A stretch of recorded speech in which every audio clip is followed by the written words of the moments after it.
30 मई 2016 police को एक call मौसूल होती है। कॉल करने वाली खातून बहुत परेशानी की हालत में पुलिस को बताती है कि इसके घर में डाकू आ गए हैं और उन्होंने इसकी बड़ी सिस्टर ज़ारा खान को बुरी तरह जख्मी कर दिया है। जब पुलिस जाए वकुआ पर पहुंची तो सारा घर से बाहर परेशानी के आलम में खड़ी थी। इसने पुलिस को बताया कि इसने अपनी मरती हुई सिस्टर को बचाने की बहुत कोशिश की, लेकिन वो इसे बचाने में कामयाब ना हो सकी। पुलिस के पहुंचने तक ज़ारा मर चुकी थी। इसके जिस्म पर कपड़े नहीं थे और इसे निहायत बेदर्दी से कत्ल किया गया था। सारा के बयान के मुताबिक डाकुओं ने ज़ारा को इस वक्त कत्ल किया जब वो शावर ले रही थी।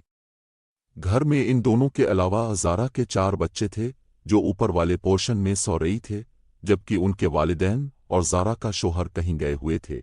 जब वो लोग वापस पहुंचे और ज़ारा को खून में लथपथ देखा तो उन पर क़यामत टूट पड़ी। पुलिस ने केस दर्ज करके डेड बॉडी को पोस्टमार्टम के लिए भेज दिया। खान हाउस की खिड़की का एक शीशा टूटा हुआ था और जेवरात भी गायब थे। पुलिस ने घर का जायजा लेने के बाद नामालूम डाकुओं की तलाश शुरू कर दी, लेकिन डाकू पकड़े ना जा सके।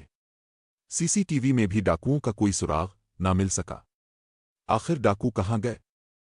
इसका जवाब सिर्फ सारा दे सकती थी, क्योंकि वो इस वक्त घर पर मौजूद थी और उसका दावा था कि डाकुओं ने घर में आकर ज़ारा को कत्ल कर दिया। क्या सारा कुछ छुपा रही थी? पुलिस ने खान हाउस की दोबारा बारीकी से छानबीन की तो उन्हें एक कमरे में एक बैग मिला जिसके अंदर एक चाकू था और वो कमरा सारा का था। वो चाकू सारा के कमरे में किसने रखा? क्या कोई सारा को फंसाने की कोशिश कर रहा था?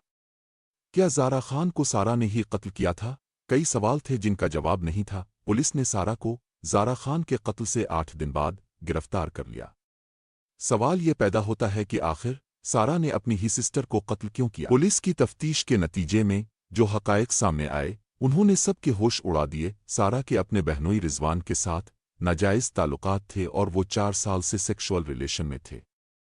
कितनी बेहयाई और बेगैरती की बात है। एक तो बदकारी और वो भी अपनी सिस्टर के हस्बैंड के साथ। ज़ारा जाब करती थी जब वो घर ना होती तो ये दोनों ये गलीज़ काम सिर्फ इतना ही नहीं, सारा रिजवान के बच्चे की माँ बनने वाली थी और फिर इसे बच्चा ज़ाय करवाना पड़ा। जैसे जैसे वक्त गुजरता गया रिजवान के लिए सारा की अट्रैक्शन ख़त्म होती जा रही थी और वो अपनी बीवी की तरफ माइल होता गया। इसका इरादा कुछ दिनों बाद अपनी बीवी बच्चों के साथ कहीं और मुंतकिल होने का था और ये सारा से बर्दाश्त न हुआ। इसके ख्याल में रिजवान ज़ारा की वजह से इससे दूर हो गया था। इसने अपनी सिस्टर के कत्ल का मंसूबा बनाया।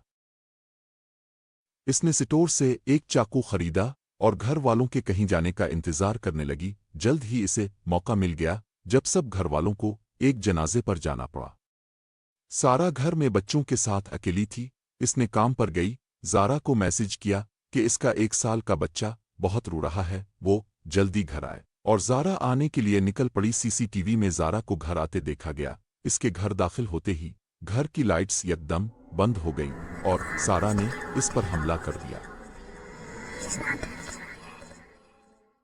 इसको ज़ारा से इस कदर नफरत और गुस्सा था कि इसने 1-2 वार करने पर बस नहीं की, बल्कि ज़ारा के मर जाने के बाद भी इस पर जुल्म करती रही। पोस्टमार्टम रिपोर्ट्स के मुताबिक ज़ारा के जिस्म पर चाकू के 68 घाव थे, जिससे इसकी शरियानें फट गईं और वो मौके पर ही दम तोड़ गई। सारा ने ज़ारा को इतनी बेदर्दी से कत्ल किया कि पहले इसे मारा, फिर इसका हाथ काटा और फिर सर कलम कर दिया। इसके अंदर हसद और नफरत की इतनी आग थी जिसने अपने घर को ही जला दिया।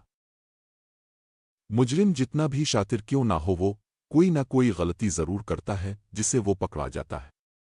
चाकू सारा के कमरे से मिला और स्टोर के सीसीटीवी में भी वो चाकू खरीदती नजर आई। गवाहों और सबूतों को सामने रखते हुए अदालत ने सारा को उम्र कैद की सजा सुनाई। इस सजा से ज़ारा वापस तो नहीं आ सकती, लेकिन सारा को अपने किए की सजा मिल गई। अपने हसद और नफरत के नतीजे में वो अपने सगे रिश्तों को भी भूल गई और इसके हाथ भी कुछ भी ना आया। अब वो सारी जिंदगी पछतावे के साथ गुजारेगी। लेकिन मेरे ख्याल में एक और शख्स भी इस सब में कसूरवार था, जो कि सजा से बच गया, और वो ज़ारा खान का शौहर है। वो ज़ारा के साथ बेवफाई करता रहा, सारा को बहकाता रहा। कहीं ना कहीं वो भी इस सब में मुलव्वस रहा। मेरे कहने का मतलब हरगिज़ ये नहीं कि सारा बेकसूर है।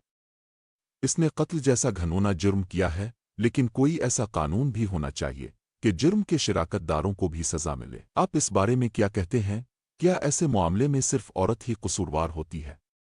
اپنی رائے کا اظہار کامنٹس میں کیجیے، مجھے آپ کی رائے کا انتظار رہے گا۔ لائف بہت خوبصورت ہے، اسے انجوائے کریں۔